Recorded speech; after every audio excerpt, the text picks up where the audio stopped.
Vaccines in ప్రెగ్నెన్సీలో ఏమేమి vaccines వేయించుకోవాలి, ఏమేమి వేయించుకోకూడదు. వ్యాక్సిన్లో డిఫరెంట్ టైప్స్ ఉంటాయి. లైవ్ అటెన్యూయేటెడ్ వ్యాక్సిన్స్ అంటే ఏంటి అంటే ఆ వ్యాక్సిన్లో లైవ్ వైరస్ అంటే వైరస్ ప్రాణంతోనే ఉంటుంది. అటెన్యూయేషన్ అంటే దాని పవర్ చాలా వరకు తగ్గిపోతుంది, తగ్గించేసి వ్యాక్సిన్ రూపంలో వేస్తారు.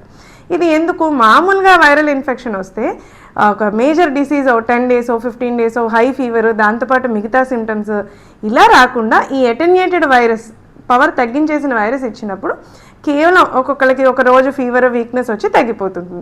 ఈ మేజర్ డిసీజ్ని ప్రివెంట్ చేస్తూ ఈ మైనర్ ప్రాబ్లమ్ని క్రియేట్ చేస్తుంది.